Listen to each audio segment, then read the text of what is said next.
Lindero Norte Noticias. Periodismo sin fronteras. Vaya enredo en el que se metió la Fuerza Estatal de Seguridad y el general Laureano Carrillo. Vaya problema y enredo en el que metieron a la Fiscalía. Vaya enredo en el que está la política de seguridad en Baja California con un operativo ilegal en donde ya está la investigación a 4 agentes de la FES, de los más de 20 que participaron en este operativo en Mexicali, en plena zona dorada, algo que hemos venido analizando desde hace 2 días, desde el lunes. Nosotros le presentamos aquí toda la información y hoy presentamos más datos sobre este caso. También hablaremos sobre la violencia, un feminicidio más se registra en Mexicali, la inauguración del Centro de Justicia para Mujeres, importante este espacio que abre el gobierno de Baja California, el tercero en el estado y que responde a la alerta por violencia de género. También pues estaremos hablando sobre estos protocolos para la atención a la manifestación, algo que lo estaremos analizando con el doctor en educación Rodolfo García. Tenemos muchos más temas, así que quédese con nosotros porque ya iniciamos.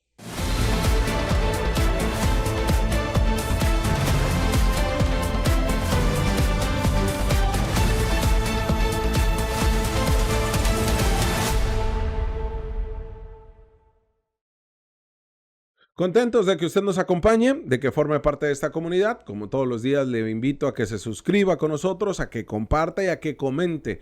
Estos últimos 2-3 días no he podido corresponder a sus comentarios, pero el día de hoy, terminando el programa, lo estaré haciendo lo correspondiente. Así que muchas gracias por estar acá y por ser parte de esta comunidad. Suscríbase, darle seguir y así vamos incrementando esta parte de la comunidad que criticamos, cuestionamos y que frontalmente damos a conocer lo que pensamos. Y con nosotros, como cada mitad de semana, se encuentra el doctor de educación, amigo nuestro, doctor Rodolfo García, el Rudy. ¿Cómo está, Rudy? Jorge, ¿qué tal? Buenos días.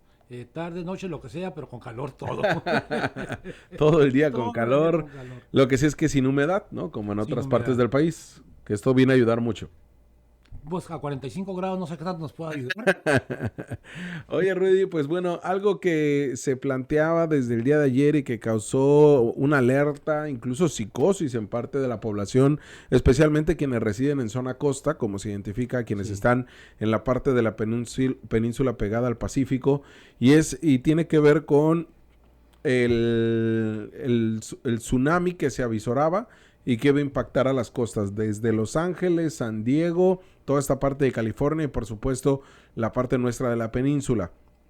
8.7 grados en escala de Richter, terremoto que sufrió en Rusia y en donde la Secretaría de Marina confirmó primero que no existía riesgo. Sin embargo, había información que empezaba a salir al estilo de mucha fake news, de que se avisoraba olas de más de 1 metro de altura y que esto iba a venir a complicar y que manejáramos la precaución.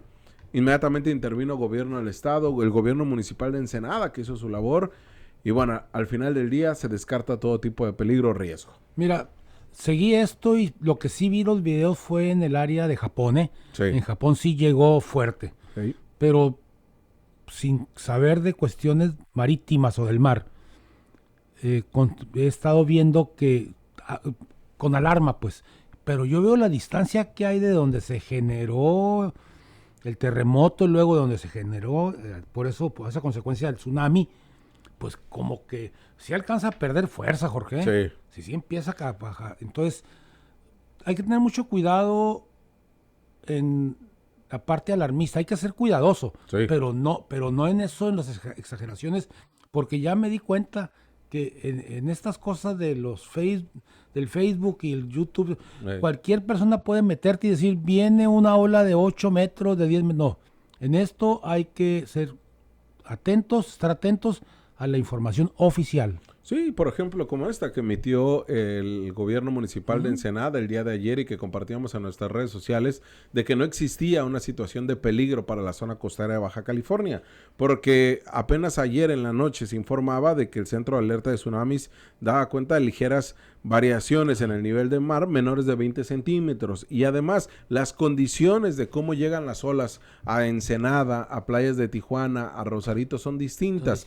Y no contempla o no hay un peligro o un riesgo, esto dicho por científicos del CICESE. Pero las variaciones van a coincidir, señalaban, con la marea alta en la región, por lo que serán, señalaban, prácticamente imperceptibles. Pues ahí está la respuesta, o sea, sí. Mientras sea una institución como el CICESE o el gobierno o Protección Civil, esa es la gente que te va a hablar o te va a informar con respecto a la ciencia, pues. Claro. No a la especulación, no al castigo divino, sino es la ciencia la que te está planteando. Y la ciudad, pues Ensenada, Tijuana, Rosarito, el estado en sí se encontraba en una fase de monitoreo y es por eso que la gobernadora del estado en este monitoreo, el día de hoy por la mañana, daba cuenta de la siguiente publicación en donde da a conocer que ya se disipaba todo riesgo, ya no lo establecía como un peligro latente. No sé si ahí tenemos ahí la publicación de la gobernadora, donde pues claramente refería que no representaba ningún problema, ¿no? Decía, seguimiento al comunicado del alto oleaje provocado por el sismo en Rusia, la Coordinación Nacional de Protección Civil nos informa que la alerta de tsunami en el Pacífico se da por cancelada. O sea, ya esto es para darle a conocer a usted. Yo sé que quizá esta información la vio por la tarde, pero sí es importante referírnosla y compartirle esto todavía hoy por la noche, por si había alguna persona que quizá en su familia, ya sabes que siempre hay alguien que dice, oye mamá, oye papá, lo vi en TikTok. Sí, ya es oficial. O también adultos, que te dicen, oye, lo vi en TikTok, vi que tal persona dijo o que dice Moni Vidente que sí. Es que sí, no, a eso me refiero. Hay que ver instituciones públicas, educación superior o organismos del gobierno que estén dedicados a esto. Pero mira, para mí, o como mexicanos, lo más importante es que ya nos podemos volver a ir a Ensenada. Claro. Ya no tenemos problema. ¿Sí? Ya no hay tsunami. Ya no hay nada, ¿no? No hay nada. Oye, Rudy, y pues cambiando totalmente de tema, el día de hoy fue inaugurado el Centro de Justicia para Mujeres, hay que decirlo. Esto el gobierno se vio obligado porque la alerta por violencia de género establece que desde el 2021, cuando fue aceptada por el gobierno de Baja California, el entonces morenista Jaime Bonilla Valdés, que de una manera muy rara y sui generis festejaba que teníamos una alerta de género, algo que en 2015 el gobierno de Kiko Vega de la Madrid pues hizo hasta lo imposible por no admitirla y por trabajar de la mano con especialistas, sí, pero dejar inconclusas muchas de las recomendaciones que al final incumplió el gobierno de Kiko. Estas recomendaciones no propias de una alerta, pero sí como para evitar la alerta.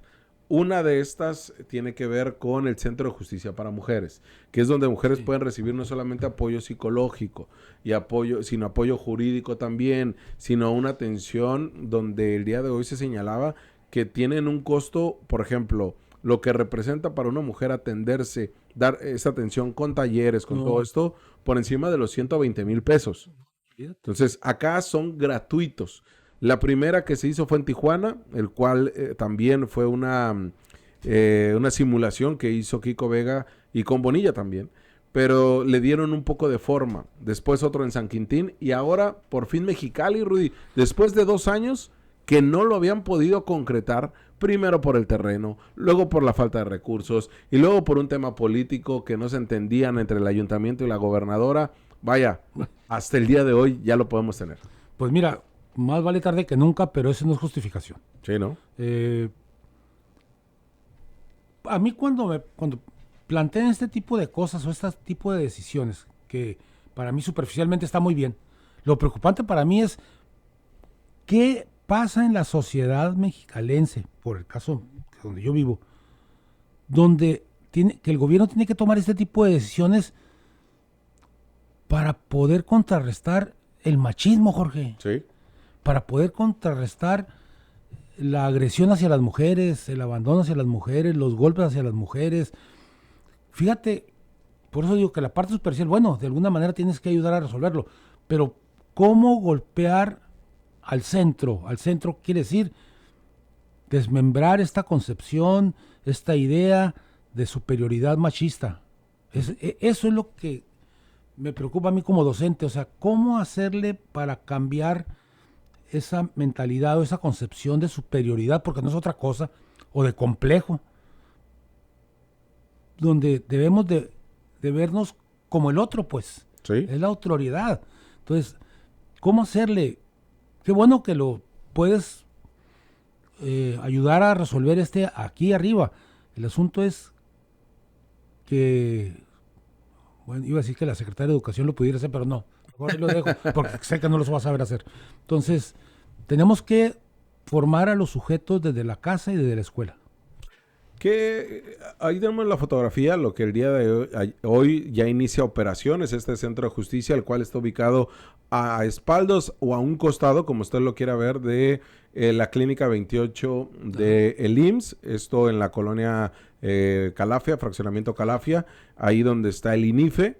Estas instituciones, bajando el puente de Independencia, ahí a su mano derecha usted va a encontrar esto para que las mujeres pues acudan a este centro de justicia, porque este inmueble costó 62 millones de pesos. O sea, lo deben de utilizar, deben de acercarse.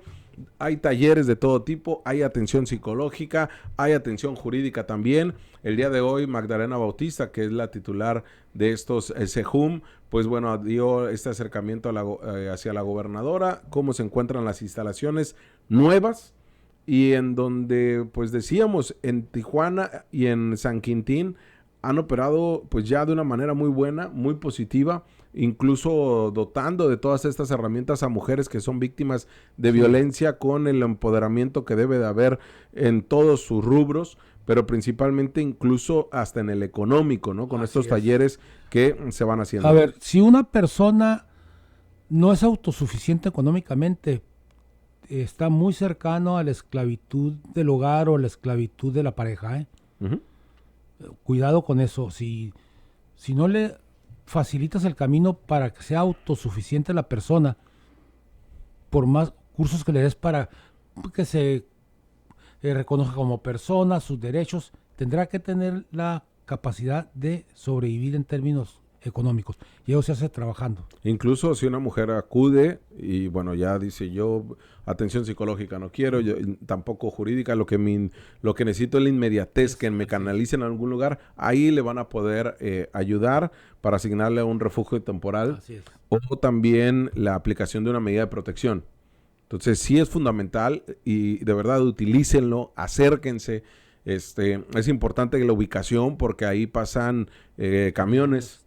O sea, es tener una visión de ciudad y la visión de la atención de quienes lo deban recibir, ¿no, Rudy? Y el acceso que puedas tener con rapidez, pero además por unidades médicas, la unidad médica que está ahí. Que está a un lado, que está a un lado. O sea, todo ese tipo de cosas te permiten, pero además está cerca del C4, C5. Sí, también. Entonces, hay un diseño pensado en el servicio, Jorge. Claro. No en a quién le compro el terreno para que sea mi compadre. Cierto. Entonces, está pensado para el servicio. Entonces, si una mujer que tiene tantas carencias requiere cuestión médica, ahí lo tengo. ¿Verdad que sí pueden hacer las cosas bien, decimos, no? Cuando piensas con la izquierda y de manera honesta, sí. Sí, con esta perspectiva, ¿no? Esa es la con perspectiva. la perspectiva de género, como dice Rudy, con la visión de izquierda, con la que se debe gobernar. Y bueno, este es el ejemplo que costó mucho trabajo, que costó pleitos, que no lo sacaban por fallas administrativas. Pero bueno, al final del día ya lo lograron sacar. Y hablando de, por ejemplo, la violencia a las mujeres, el día de ayer se localizó en la zona de Condesa, al oriente de Mexicali, cerca del Dren, el cadáver de una mujer, justamente. Una mujer que aún no ha sido identificada, pero que ya el día de hoy se tienen elementos para que sus familiares puedan identificarlo. Ayer se hablaba que la mujer presentaba algunos rasgos de violencia. Al final fue homicidio culposo quien inicia la investigación, porque se determinó de bote pronto, es decir, de manera muy preliminar, que se trataba de que o se había caído o la habían atropellado. ¿Qué pasa, Rudy? Que es por eso fundamental el trabajo que hace CEMEFO, porque es un indicador científico, de nueva cuenta caemos esta palabra, de determinar las causas de muerte. Bueno, el día de hoy, el Servicio Médico Forense confirma que se trató pues prácticamente de una muerte violenta por las características que tiene de acuerdo a la necropsia de ley. ¿Qué le parece si escuchamos lo que dijo el día de hoy por la tarde el titular del Servicio Médico Forense? De ayer, 29, por la tarde-noche. Está en calidad desconocida, no está identificada. La edad promedio que nos manejan es entre 60 y 65 años. Fue el levantamiento en el fraccionamiento Condesa. Presenta lesiones de la cintura hacia arriba, múltiples lesiones. Presenta medios de identificación. También tiene un tatuaje en la pierna derecha con el nombre de María. Este es el tatuaje. Se los pongo. Con el nombre de María en pierna derecha. Tiene también como seña particular ausencia del cuarto dedo, en la mano derecha. Tampoco tiene ese dedo y que puede ser útil para la identificación. Presenta todas las costillas fracturadas. También a nivel de la columna vertebral está seccionada totalmente. Son golpes los que lo llevan al fallecimiento y la causa determinante es un traumatismo cerrado de tórax y abdomen. Esto en los órganos les lesionó aorta, lesionó pulmón, lesionó hígado, lesionó vaso, órganos internos, que al final es lo que la lleva a la pérdida de la vida. El crono, pues en el lugar que estaba es un lugar abierto, lo establecemos menor a 24 horas, es una muerte reciente y el cuerpo continúa aquí todavía sin ser identificado. ¿Ese tipo de lesiones? Sí se pueden tener ese tipo de lesiones en un atropellamiento, tendría que ser un vehículo alto para que a ese nivel tenga las lesiones, las fracturas, que en este caso son muchas.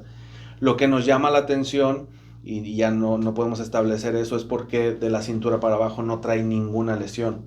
Y que generalmente un atropellado, si es un vehículo compacto, trae fracturas en las piernas, contusiones siempre de la cintura para abajo. Ella no trae ninguna lesión de la cintura para abajo. Entonces, podría ser, sí, un vehículo alto, muy alto, un camión, algo elevado, pero en lesiones en la parte de la cintura para abajo no tiene. Ahí está la explicación científica. Esto es lo que se requiere, ¿no? Es lo que estaba diciendo, mira. Ahí. Cuando haces praxis, eso se aplica en todas las ciencias. Una cosa es la práctica, que es intuitiva, que es preliminar, que es de la observación, y otra cosa es la teoría, que es la justificación de las cosas. Cuando el teórico hace explicaciones, nadie le va a entender. Ahí. Y cuando el práctico las hace, nadie tampoco, porque es intuitivo. Cuando haces praxis, como aquí, como el médico, donde generas toda una explicación teórica aplicado a la práctica, entiendes a la gente. Por ejemplo, la reportera que preguntó, yo ya tenía esa pregunta. Sí. A ver, ¿cómo está? No podría ser un carro. Hasta que te da una explicación de que no, pues, me imaginé un tracto, camión de esos grandotototos, pero no es posible. Sí, ¿no? Eso es a lo que me refería en la pasada. Es la manera más sencilla de entender las cosas, Jorge. Y además tan importante que es esto para encontrar la justicia de esta muerte, que es a partir de ese diagnóstico inicia la investigación ahora como feminicidio. Exactamente, no como atropellamiento. Sí.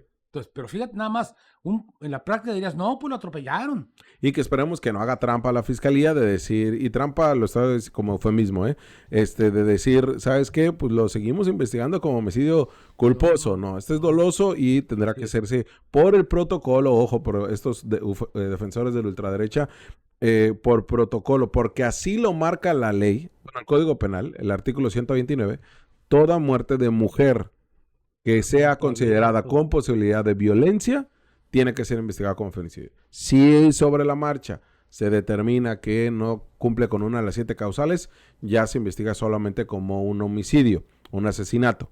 Acá hablamos de que en Baja California van 18, Rudy, 18 feminicidios, y incluso hoy la gobernadora habló de esta iniciativa que fue aprobada en la que se tiene un recurso económico para las hijas e hijos de las víctimas de feminicidio, ¿no? Todavía falta que la Secretaría General de Gobierno, que no lo hizo el día de hoy, explique bien cuáles son los parámetros, la medida para otorgar este recurso de acuerdo a las reglas que se establecieron, ¿no? Es que está esperando los protocolos. Está esperando los protocolos. Ahí, bueno, pues justamente metámonos en el tema de los protocolos. ¿Qué pasa? Fíjate que esto lo traíamos desde el día lunes, pero la verdad es que lo aguanté para esperar a analizarlo contigo, Rubén. Porque nos topamos con que se publica en el periódico oficial de Baja California los protocolos de atención a las protestas y manifestaciones que tiene que tener el gobierno del estado. Y esto lo entendemos a partir de que dices, no tenían protocolos. Entonces, ¿cómo atendían? O sea, ¿cómo atendían una protesta? ¿Qué estrategia tenían? Sí, porque nos queda claro que hay una ley del uso de la fuerza pública del Estado. Y esa ahí también contempla cuando son manifestaciones. Es decir, cómo utilizar, si vas a utilizar granaderos, si vamos a utilizar algún tipo de presión. Es incluso, Rudy, ¿qué persona o qué funcionario o servidor público se va a acercar con el grupo de manifestantes para escuchar la petición, el pliego petitorio y cómo lo vas a trabajar en las mesas? Rudy, ¿no teníamos eso? Pues no lo teníamos, Jorge. Me río porque seguí la nota y yo, sinceramente, ¿sabes qué esperaba? Que fuera todo un acto dictatorial, represivo, pero no. Es lo que la policía tiene que hacer, bueno, la autoridad tiene que hacer. ¿Sí? Pues entonces, ¿cómo lo hicieron anteriormente? Sí, ¿cómo lo hacía? Hablamos del área administrativa, ¿no? No, pero es por intuición. Sí, por intuición. Pero hablamos del área administrativa. La policía acá tenía sus formas, que no eran las correctas, pero estamos hablando de un acto meramente. ¿Qué pasa? Que esto nace, Rudy, a partir del gobierno federal. Sí, claro.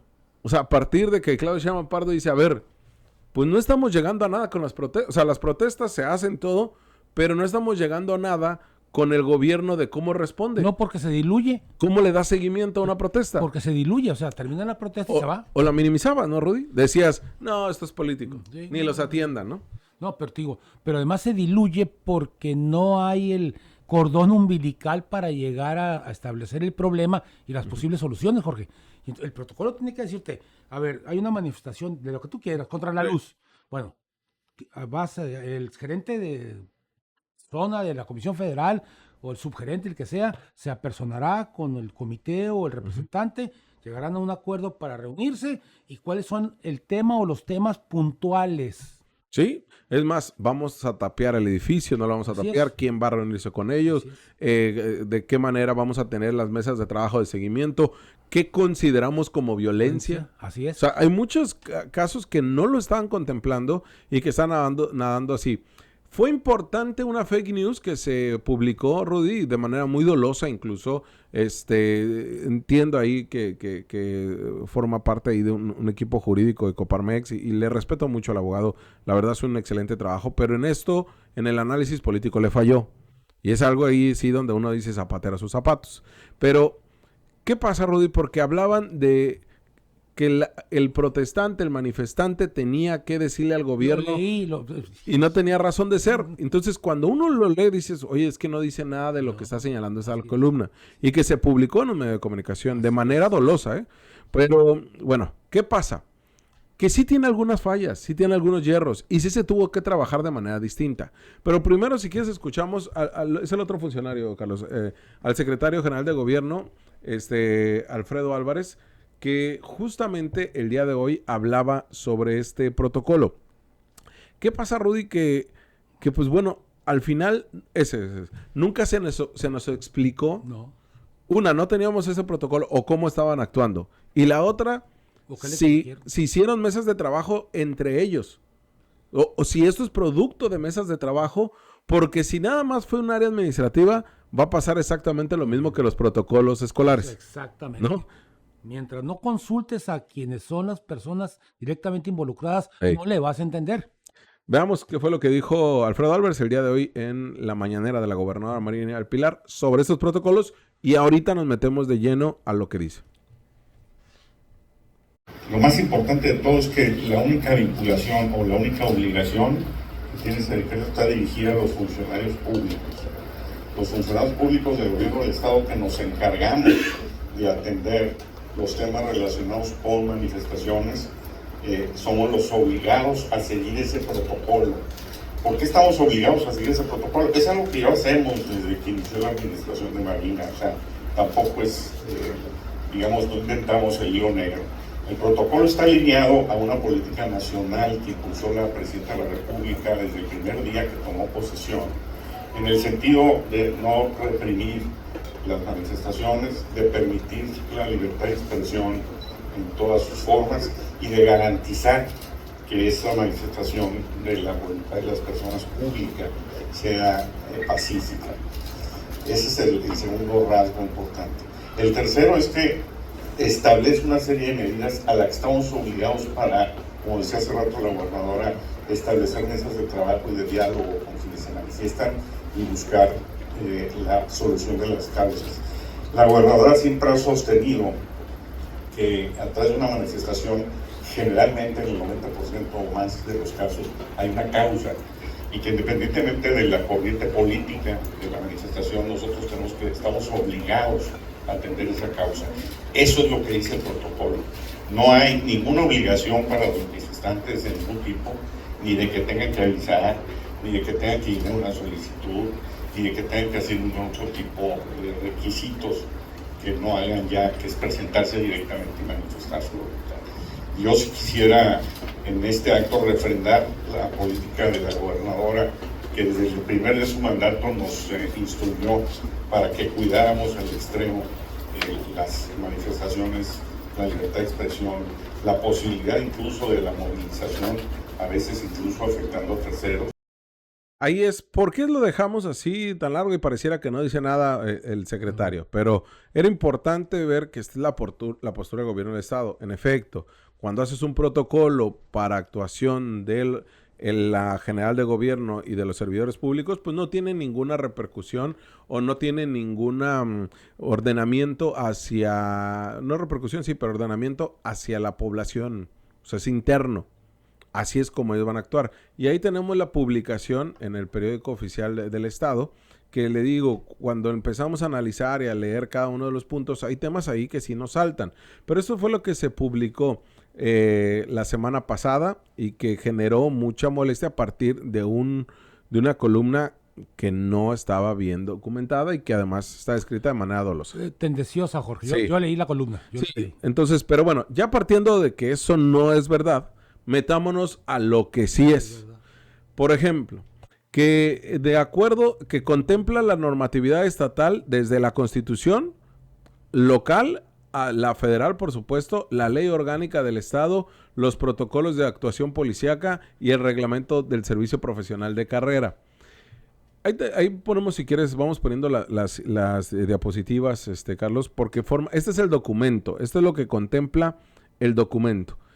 Y es ahí, Rudy, donde también hay algo que nos salta. Por ejemplo, el principio de actuación y el uso de la fuerza, en donde nos señala que va a haber absoluta necesidad cuando la fuerza solo se emplee como última opción para proteger la vida, la integridad y los bienes, así como para mantener el orden público. Nos hace mucho ruido el tema cuando dice los bienes. Sí. Entiendo que son los edificios, pero ¿de qué manera vas a utilizar la fuerza pública con el tema de los edificios? Eso es lo que no nos queda claro. ¿Cómo lo vas a hacer? Porque para eso es este protocolo. Pues como lo hace la Ciudad de México. Poniendo bardas. Exacto, es que no dice eso. No dice, eso. Vas a poner bardas, va a ir la policía, vamos a tener un grupo de granaderos. Es justamente lo que deja así. Y además, a ver, los bienes, puede ser muchas cosas los bienes. Pues puede ser desde una banca en la banqueta. Ándale. Desde ahí puede ser hasta una puerta, o hasta un edificio antiguo, o un monumento histórico. En este protocolo, Rudy, nos plantean que hay un reconocimiento al derecho a la protesta, vinculado a la libertad de expresión, reunión pacífica y participación ciudadana. Eso ya lo contempla la Carta Magna. No, o sea, eso ya está ganado. O sea, eso ya no es como que nos lo dio este protocolo y no tiene por qué garantizarlo. Sí tiene un enfoque humanista a partir, si quieres ponemos el otro, el bloqueo de las vialidades, que eso es importante también, Rudy, en donde señala claramente que el bloqueo de vialidades realizado por personas participantes de una protesta no constituye violencia. Para que no nos enojemos los automovilistas. Exacto. O sea, no constituye una violencia y ojo, entonces, ¿cómo le vas a hacer para retirar a esa protesta? Porque lo que utilizaban era el uso de la fuerza pública. A ver, un momentito. ¿Hace cuánto tiempo no tienes una queja de una manifestación que haya sido agredida por la policía? Tienes toda la razón. Sí, no hay. ¿8 años? Sí, incluso, Rudy, la última que pudo haber sido fue la de los trigueros, recordás, pero no hubo detenidos. No hubo detenidos. Sí. Entonces, ¿dónde está? Es que yo entiendo tu planteamiento y por eso debe ser más puntual. Cuando vemos ese tipo de cosas nos referimos al pasado totalmente inmediato y entonces traemos una foto de Bueno, yo fui estudiante reprimido. Sí, Entonces, sí. Desde ahí lo puedo hacer, pero tengo que cambiar ese esquema. Hoy hay cosas que se dan por asentado porque ya son ganadas. Sí. Tu derecho a manifestarte, tu derecho a criticar, tu derecho a opinar, a disentir. Eso ya está ganado, Jorge. ¿Qué tiene que hacer la autoridad? Ser permisiva en ese sentido, reconocer en la gente la posibilidad de violencia. Lo que tiene que hacer el protocolo es cómo canalizo esa manifestación. Plantea que el uso de la fuerza debe ser de forma gradual y bajo criterios legales, lo cual así tiene que ser. Está prohibido portar armas letales y se deben de agotar antes los medios pacíficos como diálogo y persuasión. Entonces, yo sí creo que, no creo, estoy convencido que le viene bien esto. Pero Rudy sí tendrá que explicarlo a detalle el gobierno del estado. Abrir anexos, Jorge. Sí. ¿Qué se entiende por violencia? Bueno, pues hay 3 tipos de violencia. Claro. ¿Qué se entiende por vialidades? Pues estas vialidades. Abrirle anexos y anexos que te permitan entender, incluso para la gente que está resguardando la manifestación. Es decir, a ver, estamos en el violencia tipo 1 o tipo 2 o tipo 3. Hay 2 puntos importantes aquí que destaco, Rudy. Una, la capacitación que deben de tener. Así es. Capacitación obligatoria en temas de cómo responder a manifestaciones. Tanto servidores públicos, y hablamos desde policías, hasta los administrativos. Así es. Deben de estar capacitados para el tema de protesta. No capacitados estilo halconazo, ¿no? No. O sea, capacitados bien, ¿no? Porque a ellos sí los capacitaron, ¿no, Rudy? Pues nada más tuve los periodos, incluso en Baja California, los 181, la agresión, el porrismo, la policía judicial. ¿Quién capacitaba a ellos, Rudy? Por ejemplo, es muy sonado en México, en la Ciudad de México, que los capacitaba ¿cómo se llama? Que era como personaje de televisión. Pero bueno, que él los capacitaba ahí en Ecatepec y todo a los halcones del 71. En México, ¿quién los capacitaba? En Baja California. En Baja California, nosotros tenemos entendido que había un pequeño grupo de exmarinos de Estados Unidos que trabajaba fundamentalmente en el área de la colonia Baja California. Y por eso los... ¿Qué año, Rudy, nada más? Pues 77, de lo que yo tengo datos, 77, 80, 81. Que es la represión estudiantil de la UABC. Así es. Así que fue muy efectiva en el sentido de cómo llegaron, qué hicieron, porros que usaron para después darles este trabajo y después despedirlos. En fin, una serie de estrategias que se veía claro que no eran así espontáneos. ¿Y eran ellos quienes agrupaban a los cuerpos policíacos o a los porros también? No, el cuerpo policíaco siempre los tuvo como la policía siempre fue como a las bardas para que ellos pudieran transitar libremente. Ok. O sea, ahí, ¿Los agarraban de los mismos estudiantes de la UABC? No, de las colonias, por eso insisto, Baja California, Orizaba, toda esa parte de ahí, con la promesa de darles trabajo de intendencia. ¿Cómo se enteran eso ustedes? ¿Por los conocidos de la misma colonia? No, por lo siguiente, porque cuando se da la represión, algunos sí les cumplieron el contrato de trabajo. Y entonces los estudiantes que estaban ahí todavía se vinculaban con ellos y empezaban a preguntar, oye, ¿dónde eres? ¿Cómo le haces? Quiero conseguir este trabajo contigo. Y empezaba a salir esa verdad. Oh, interesante. Por eso decimos, es que a estos policías o grupos de choque sí son capacitados, pero para hacer la represión de una protesta. Ahora, acá debe ser una capacitación apegada a derechos humanos y sobre todo algo que señalaba el propio secretario y que la gobernadora también lo contempló. Debe de haber una continuación, un seguimiento de la protesta. Decíamos, la carnita asada. Fue contra la gobernadora. ¿Sí? Y la gobernadora era el punto central de esa protesta. Pero nadie, ni de la protesta, de los protestantes, ni del gobierno, se acercó.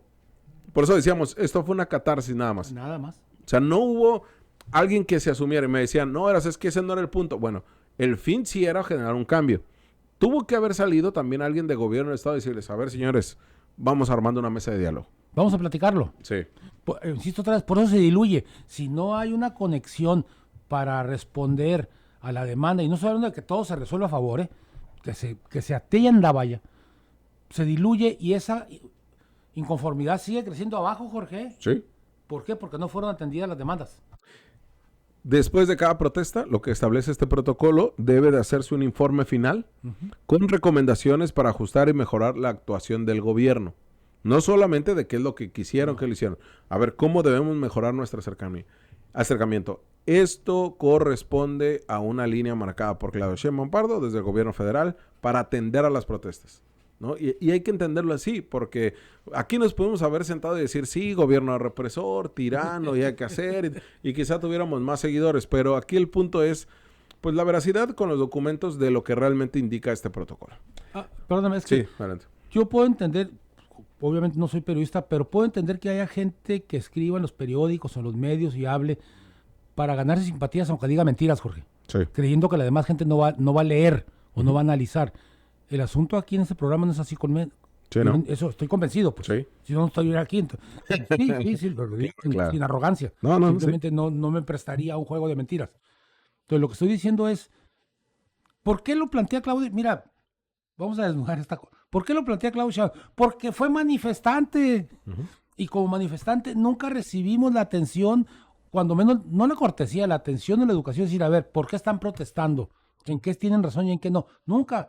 O éramos reprimidos o teníamos que irnos a la huelga, pero nunca la autoridad era sorda. Es autoritaria.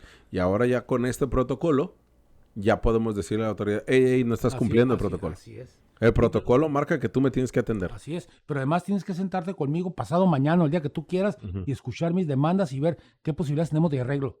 Y si no, también públicamente no acordamos nada. ¿Es un acierto el protocolo? Sí se tiene que mejorar. Sí. Y se tuvo que trabajar de manera distinta. Oye, Rudy, cambiando de tema, en lo que nos hemos centrado desde el pasado lunes, le has dado seguimiento aquí en Lindero Norte, Rudy, que le dijimos el día de ayer, somos el único medio que desde el lunes abordamos este tema con todas sus aristas. Y ahí están los videos. Ayer mismo les mostrábamos este video donde ingresan los agentes, pero no lo alcanzamos a analizar a profundidad y por eso me permito hacerlo el día de hoy también, Rudy. Todo esto, y tenemos información extra, porque cada día les hemos ido dando más datos, dándole videos, dándole más evidencia de lo que ocurrió esa madrugada del lunes. ¿Qué pasa, Rudy? Que en las primeras horas del lunes, alrededor de la 1:30 de la mañana, ayer comentábamos algo que nos rectifican las víctimas. ¿Quiénes son las víctimas? José Ricardo, como de 29 años de edad, como la agente Areli, Itzeraleli, de 28, que tiene 6 meses en la fiscalía y que está adscrita a la ciudad de Tijuana como agente de investigación de la fiscalía. Nos contactaron hace unas horas antes de entrar aquí al programa y nos dicen, fue al revés. Lo que dices es cierto. La forma en que está vinculado el operativo que hicieron en Montecarlo, tercera sección, con el de Balboa. Pero primero vinieron a Balboa y reventaron la casa. Nuestra casa.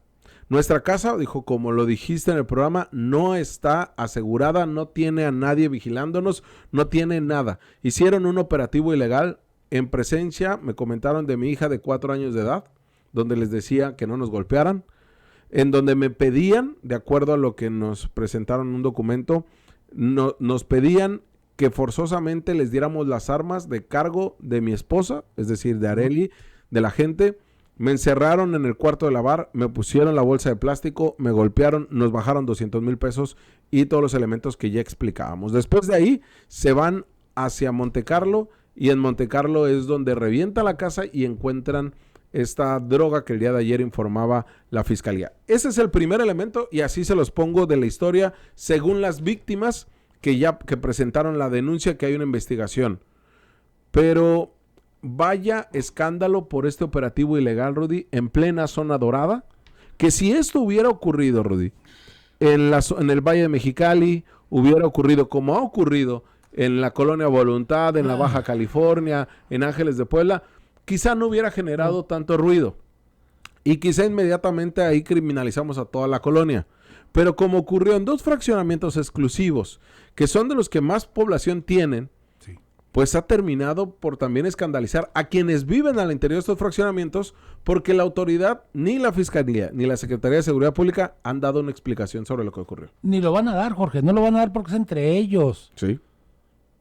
Yo lo pongo con claridad, es entre ellos mismos se conocen, deben tener operativos conjuntos incluso.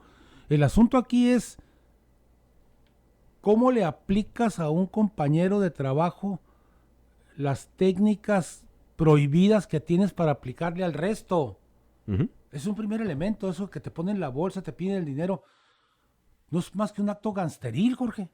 Y además, Rudy, a ver, ¿a quién puede haber? Siempre decimos, hay 3 verdades. La verdad de quien denuncia, la verdad de la policía y la verdad histórica. La verdad histórica. Y en esa verdad histórica la tenemos que ir acompañando con datos duros, con evidencias, con testimonios y con pruebas. No hay otra. No hay otra manera. Y nosotros somos periodistas, no somos jueces. Y eso es lo que hemos estado exhibiendo desde el lunes para acá. Porque por un lado, en la Fuerza Estatal de Seguridad, internamente y de manera extraoficial nos dicen, es que tanto la gente como su esposo están vinculados al crimen organizado y ya los tenemos en la mira y por eso hicimos este operativo especial. Sí, pero ¿qué documentos tienes yo para soportar lo que me estás diciendo? Pero además no puedes violentar el derecho, así sea un delincuente, de violar su casa, Jorge. Exacto. Pero además, Rudy, no hay ningún elemento que me digas. Más que, sí, nos dijeron, lo estudiamos y no hay nada.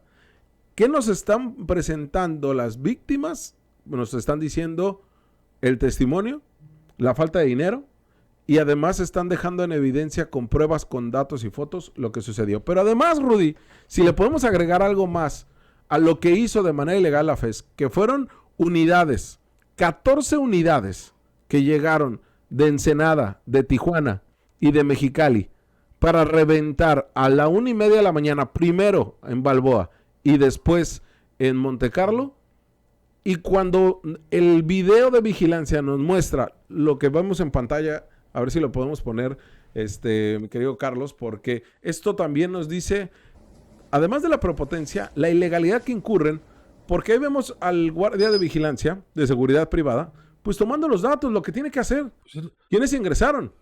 E inmediatamente tú te das cuenta, estas personas que están encapuchadas, que por mucho que ellos se presenten como agentes, pues no les va a creer, inmediatamente baja la pluma. Claro. Entonces, dices, a ver, y incluso vemos nervioso al de seguridad privada porque dice, oye, pues se baja encapuchado, veo que vienen todas estas unidades, tenemos el antecedente del pitufo, sí. Tenemos todos los elementos, no sé si son malandros, si son reales, por lo cual se baja molesto otra vez el agente y rompe la pluma.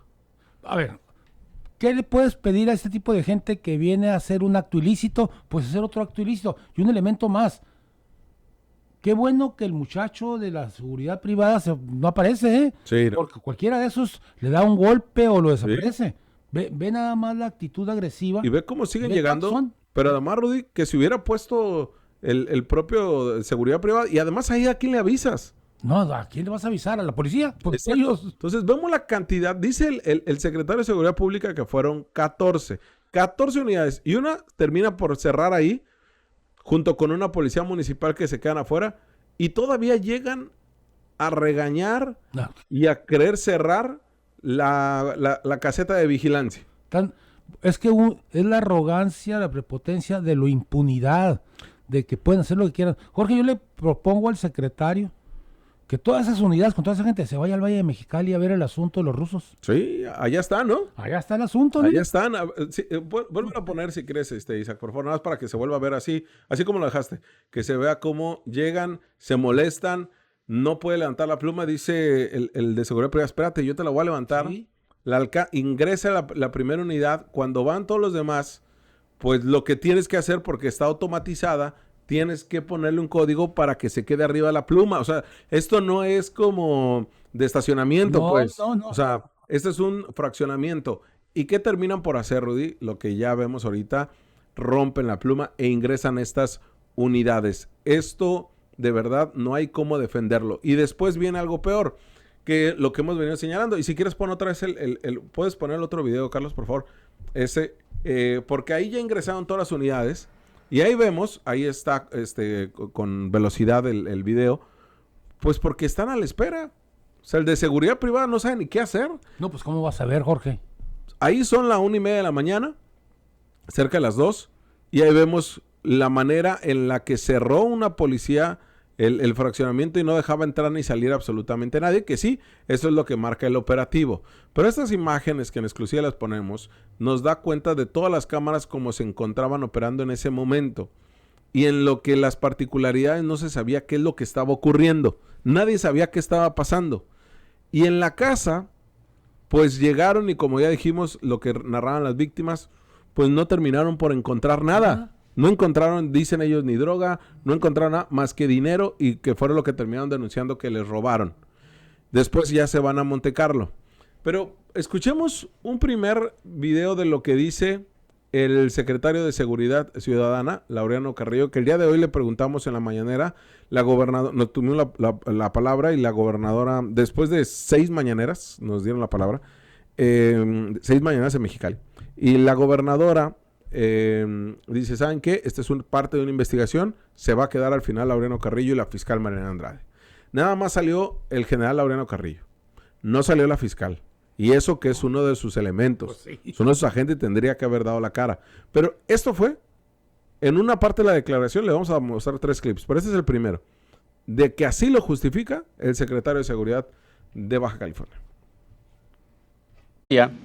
Y efectivamente hay esas 2 operativos, el día de antier, ahí en esos domicilios que mencionan.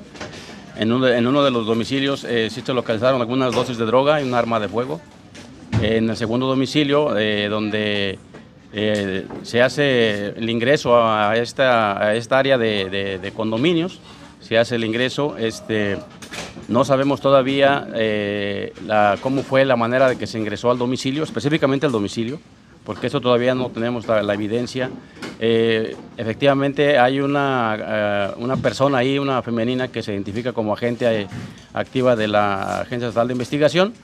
Y bueno, en el trabajo que estamos ahorita en colaboración con la Fiscalía General del Estado, pues ellos ahorita están precisamente con determinando la personalidad de este agente y bueno, pues con la investigación también del caso. Nosotros, por nuestra parte, desde el punto de vista de prevención, pues toda la información que tuvimos ahí la estamos trabajando precisamente con la Fiscalía y sí les quiero comentar que en esta ocasión no les puedo compartir más datos porque es una información que seguimos todavía en curso, que seguimos trabajando y que bueno, pues esperemos que más adelante ya se pueda comunicar los resultados. Jorge. Atrás veíamos a Buenrostro. Sí, Buenrostro sí. Es el encargado prácticamente del gabinete, es el subfiscal, por así decirlo. No quiso salir la Fiscalía, Mariana Andrade. Pero uno diría, bueno, pues sí, ya nos dijo, ya no puedo proporcionar más datos, pues los periodistas de Mexicali nos caracterizamos de no quedarnos con esa información nada más. Obviamente echamos un montón ahí, en el buen sentido de la palabra, y le dijimos, general, pues no, espérese, porque no nos está quedando claro, para empezar, cuántos elementos fueron. Nunca nos dijo cuántos elementos eran. Y la otra es que nada más al final nos dijo que eran 11 unidades las que participaron. ¿Qué pasa, Rudy? Lo justifica el secretario de Seguridad Pública señalando que fue una llamada al 911 de violencia familiar lo que les hizo llegar a esa casa. Esto ya es caer en la mentira y esto es querernos ver la cara. ¿Por qué? En ninguna llamada al 911 por violencia familiar, en una colonia ruda, Rudy, o sea, no en un fraccionamiento privado, en una colonia pesada, no llegan 14 unidades. Y además llega la unidad violeta. Así es. Eso hay, esa violeta. Pero no llegan 11 unidades. Nos están queriendo ver la cara el general Laureano Carrillo. Ahora escuchemos cómo no logran justificar eso. Por eso hablamos. Es un enredo. Es un escándalo lo que está sucediendo al interior de la corporación. Veamos. Lo que tenemos nosotros es ese video que sale en redes sociales. Es lo que tenemos. Y la denuncia formalmente... Tengo entendido que ya fue puesta ante la Fiscalía por la propia compañera de la Fuerza Estatal. Y bueno, en ese sentido sí decirles que por parte de los agentes, en este momento todavía estamos en la integración de la investigación. Una vez que eso nos llevará a unos 3 días más en lo que se define bien exactamente cómo fue el operativo. Si es que ustedes saben que en esos tipos de operativos, cuando no hay alguna evidencia, recurrimos a la investigación inmediata, pero tampoco nos puede llevar a una determinación rápidamente si son o no culpables los compañeros, o bien si se determina alguna violación al protocolo operativo que tenemos nosotros. Así que, pues sí, les pediría un poco de paciencia porque estamos todavía en la integración de esa averiguación. Pero el número de agentes que participaron, general, ¿cuántos son los que estuvieron en ese operativo? ¿Usted tenía conocimiento de eso? Sí, por supuesto que sí, tengo conocimiento de todos esos operativos. Pero operativo de qué, sobre todo a las 2 de la madrugada, porque es un operativo a esas horas. Bueno, ustedes saben que los operativos, nosotros lo llamamos desde el punto de vista operativo explotación de información. En cuanto sale la información, esa puede surgir a cualquier hora del día, ¿no? Por eso estamos trabajando 24/7, porque hemos hecho operaciones inclusive más tarde, ¿no? Las madrugadas. Vamos a tener un orden, compañeros, por favor. Que los agentes de la FEC no pueden... Es que ahí era importante saber cuántos agentes. Al final nos interrumpieron ahí un compañero, pero es... Jorge, es que es risible justificar lo que yo estoy viendo en el video. Y estamos viendo solamente... Una parte, porque no vemos lo que sucedió al interior. Así es. Ya lo dijo el fiscal, el secretario. Hay una denuncia formal y debería ser por delito de tortura, robo, lesiones, allanamiento de morada, abuso de autoridad. ¿Qué delitos? Y ya los estaremos proporcionando el día de mañana la denuncia, porque esto se le salió de las manos a la fiscal, a la Secretaría de Seguridad Pública. Es actuar al estilo PAN, es actuar no hablo PAN como partido, perdón, al estilo de cuando la Secretaría de Seguridad Pública la tenía el PAN. Pero además, Rudy, por este caso salió Tizoc, por el tema del pitufo, por hacer los peores operativos. Es que desde que das la instrucción, tú tienes que tomar las medidas, Jorge. A ver, ¿con qué se pueden enfrentar? ¿A qué fraccionamiento van? A ver, ¿quién conoce? Pues es que hay una entrada, tú llega, habla con el señor de Aldo a un lado, tú mantén la puerta abierta, o sea, pero aquí no, aquí hay arrogancia desde ahí, Jorge. Sí. ¿Cómo? A ver, yo que soy guardia de seguridad en la noche, me llegan 14, 15 pickups encapuchados, me rompen la entrada. ¿Qué voy a hacer? Pues me voy a ir. ¿A quién le hablo? ¿A la policía? ¿A ellos? Y además, o hace su trabajo, no te voy a dejar entrar. Así es, a ver, hazlo. Sí, ¿por qué? A ver, porque si yo llego y pueden tener los estrobos, la patrulla espiritual tenía estrobos, para que usted se dé cuenta, ¿no? Que es algo ilegal. Entonces, aquí es identificarte, dejarte pasar y todo. ¿Qué sucede después, Rudy? Ya decíamos, hoy por hoy, esa casa que intervinieron, que catearon y que señalaron, no está siendo resguardada. No es objeto de la fiscalía.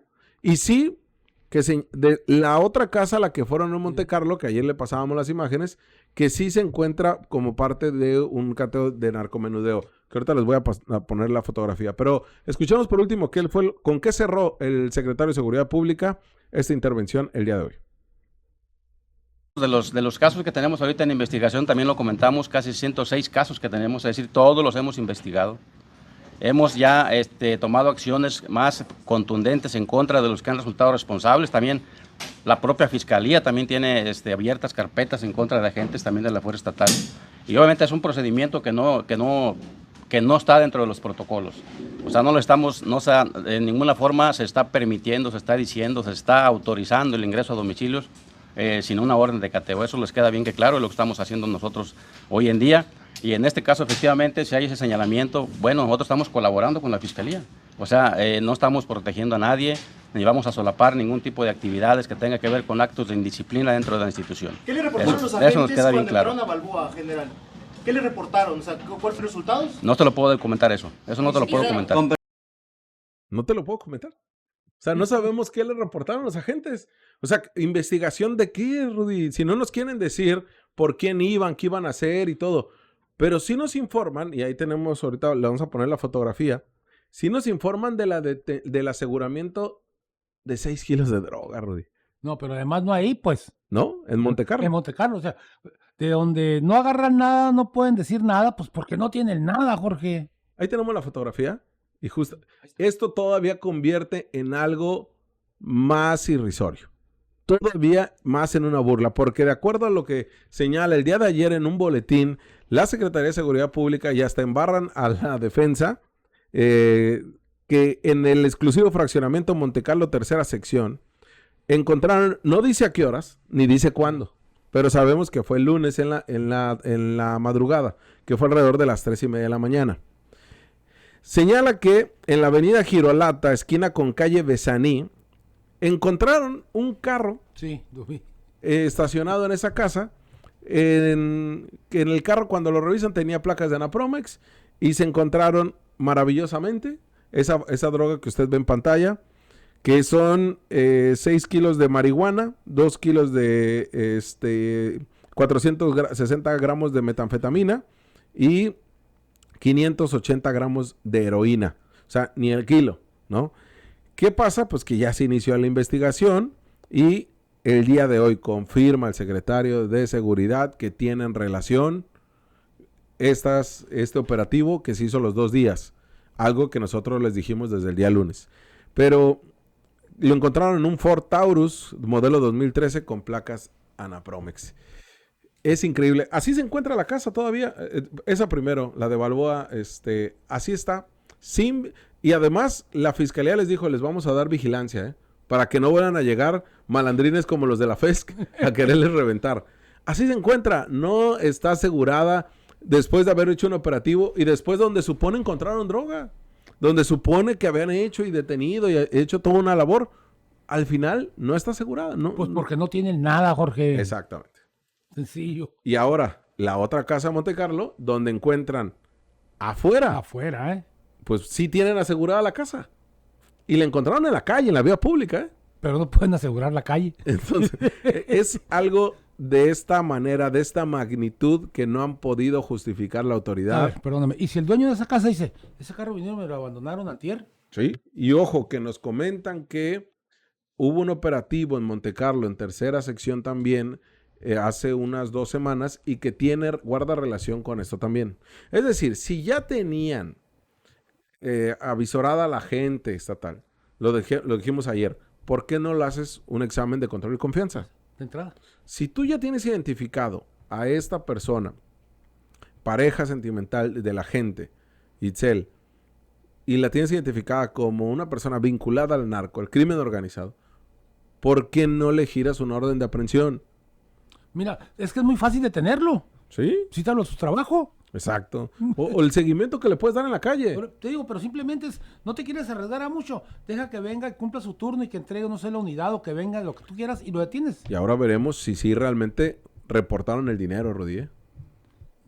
Por eso el general no te puede decir nada. Exacto, por eso dicen. Pero además nosotros dijimos, general, ya esto motivó a que ustedes hagan una averiguación interna, porque al teniente coronel Corral, que después falleció en tengo entendido, en un enfrentamiento, un atentado, si no me recuerdo, en Chihuahua, porque lo sacaron, si bien por la puerta de atrás, pero sin ningún problema, porque hay que decirlo, y por eso es el malestar de muchos agentes estatales. Cuando llegan militares, Rudy, caso Landeros, caso Tizoc y caso General Laureano Carrillo, llegan con su gente, sus mandos, y los mandos son los que ordenan este tipo de actos ilegales. Bueno, si se le identifica que cometieron una ilegalidad, como a todas luces que sucedió, no les pasa nada, Rudy. No, ¿qué les dicen? Oye, sabes que ya pélate, del ejército te pedimos prestado, te vamos a mandar a otra ciudad. Campeche. Anda, Campeche, y va a ser el premio, vete a la playita y te vamos a seguir pagando igual. Pero si a un civil lo identifican como esto, como ya sucedió en el retén, lo metes a la cárcel. Te tienen que meter a la cárcel. Entonces, ¿qué tipo de beneficios tiene el ser militar y ser un mando y decir, de todas maneras puedo hacer de Baja California lo que se me antoje? Ya escuchábamos al teniente coronel Medina decir en un audio que pusimos en exclusiva aquí, decir, yo no quería venir a Baja California, me ordenaron, y como me ordenaron, vengo a cumplir cabalmente lo que me ordenó la presidenta del país. Nos queda claro que no querían venir, que incluso desconocían Baja California, ¿no? Porque fíjate nada más, ¿con qué voluntad puedes venir a trabajar? Y además, como decimos, Rudy, el día de mañana salen Laureano Carrillo y que alguien tiene que ser responsable, general. Alguien le tiene que costar la cabeza a este operativo. Así como le costó la cabeza el operativo fallido para detener a este estadounidense que estaba prófugo, sí, y por el cual murió un agente tratando de detenerlo y le costó la cabeza. Acá también tiene que haber un responsable de todo esto. Te voy a adelantar algo y conste que no tengo ningún vínculo con ellos. El general va a decir que es mentira, que nunca se robaron ningún dinero. ¿Sí? A ver. ¿Cómo justificas o cómo vas a terminar por sopesar la denuncia que hay de la fiscalía? ¿No? Se van a empatar, Jorge. Mira, iba a decir un proverbio, pero no es muy corrientito. Uno no se come al otro, pues. Se conocen. Sí.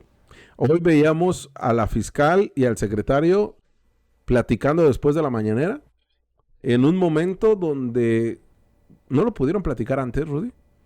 No lo pudieron platicar desde el día que sucedió. ¿Qué iban a hacer? ¿Qué iba a suceder? Sí lo hacen, Jorge, nomás que llegan a acuerdos de último minuto también.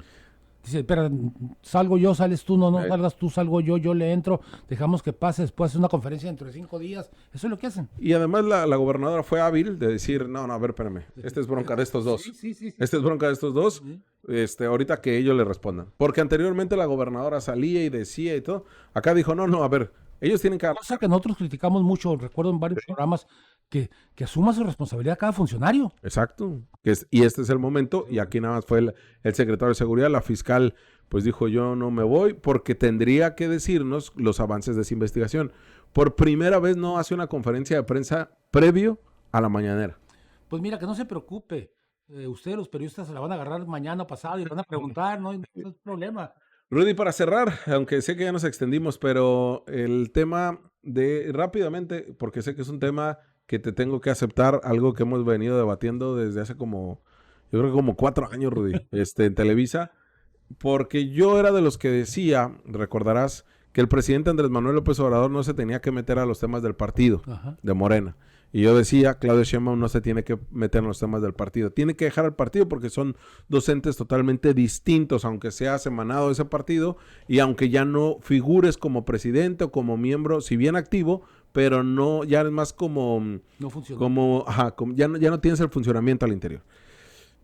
¿Qué pasa cuando me doy cuenta, Rudy, de que porque AMLO no tuvo una intervención pública, se puede excusar de Adán Augusto, de Monreal, de Noroña y de todo el desastre que hoy tiene Morena? Y que ahora está Claudia Sheinbaum Pardo, sí se mete y les dice, a ver, necesitamos ordenar esto. Y es ahí donde sí te doy la razón 4 años después, Rudy, donde sí, para mí, la presidenta, el presidente tienen que meterse a temas del partido. Tiene que entrarle para calmar los ánimos y las ambiciones de intereses, no de grupos, incluso personales. Sí. Todo el mundo se cree ahora sí titular de Morena. La presidenta, como no lo hizo Andrés Manuel, ella sí tiene que decir, a ver, hasta aquí. El partido es y tú eres uno más de los militantes del partido. Sí. Y si no te gusta, te vas. Porque a mí no me amenaces con que va a haber una revuelta en Zacatecas. Ándale, te quiero ver. O en Tabasco, ándale, te quiero ver. Aquí se disciplinan. Mira, última parte. Qué bueno que les llamó la atención sobre la humildad, Jorge, a los funcionarios. Yo soy de los que está convencido de que la parte esta de mantener la honestidad dentro del gobierno es válido, así debe ser. El problema es que si yo tengo dinero para gastarlo en lo que yo quiera, que lo hice de manera lícita, sin robarle dinero al erario, yo tengo derecho a gastarlo, a viajar. Pero si soy funcionario público comprometido, yo tengo que guardar la mayor humildad posible y abstenerme de hacer esos viajes para cuando salga. Claro. Rudy, y ahora, ya dejando a un lado el gobierno federal, la gobernadora del estado, Marina del Pilar, que ese es uno de los temas que el día de hoy también abordamos, acudió de sorpresa el domingo al Consejo Estatal de Morena y los sorprendidos fueron los integrantes, porque ni el 70% fue. Y no solamente eso, Rudy, sino que también la gobernadora hace una llamada de atención, austeridad, participación activa y además que lo que se tomen decisiones como parte del consejo tenga un impacto en la comunidad. El consejo ya tenía, creo yo, 1 año que no sesionaba. Vuelven a sesionar porque deben sesionar cada 3 meses. Es oportuno, la gobernadora debe de involucrarse en los temas del Consejo Político de Morena Estatal. Ante el abandono del Consejo Político Estatal debe de meterle a alguien a poner orden. Otra vez, porque son las pequeñas fracciones que se creen dueñas de Morena. Y entonces voy cuando quiero, porque además son funcionarios públicos, Sí.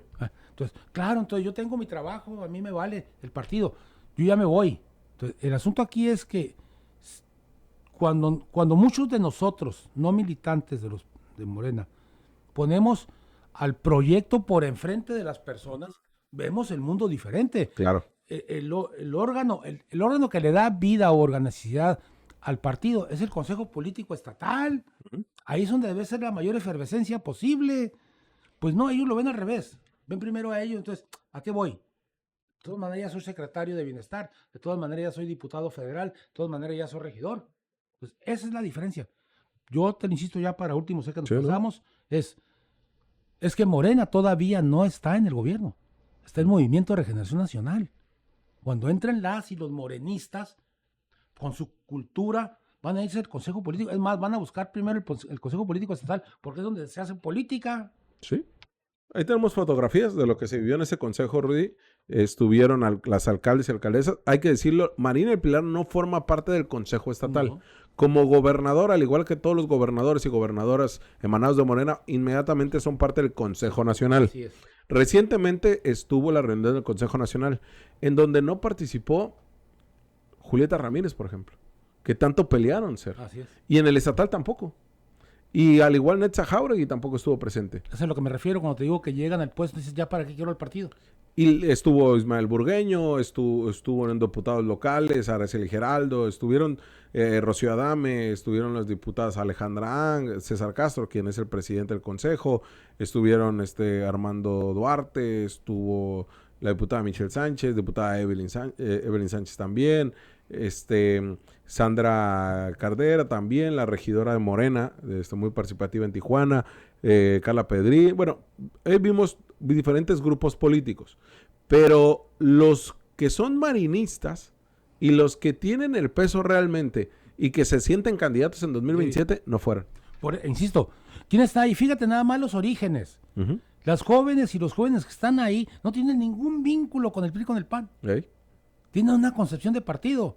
Sí. En cambio, los otros vienen del PRI o del PAN, ¿eh? Porque además, Rudy, haces partido no solamente acudiendo a la reunión, sino el trabajo operativo que vas a hacer a partir de ahí es fundamental. Porque ahí están los acuerdos, Jorge.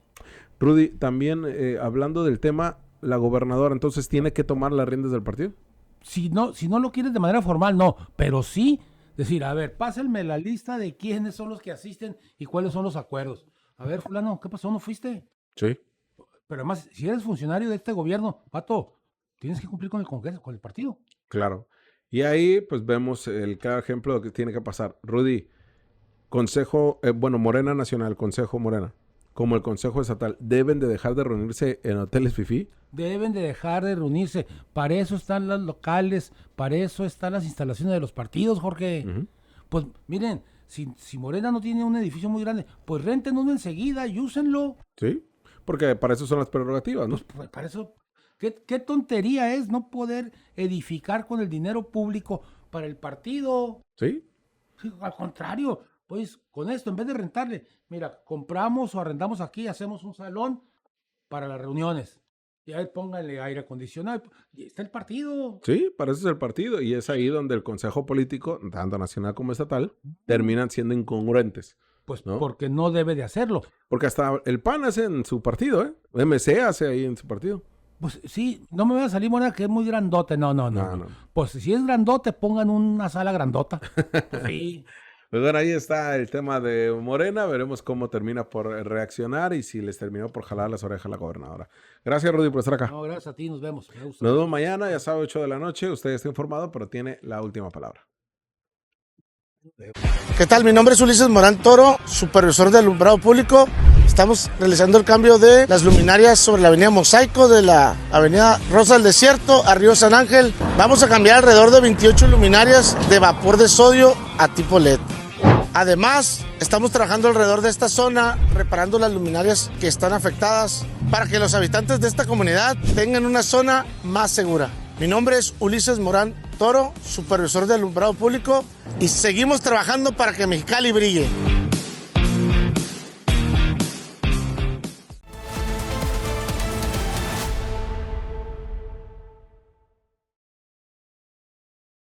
Mexicali, capital de la transformación, logró finanzas sanas con calificación HR A+ en 2024. Aumentaron los ingresos propios, se liquidaron adeudos históricos y se invirtió 21% más en obra pública, todo sin adquirir nueva deuda, gracias a un manejo responsable de la administración municipal. Gobierno de Mexicali, uniendo esfuerzos.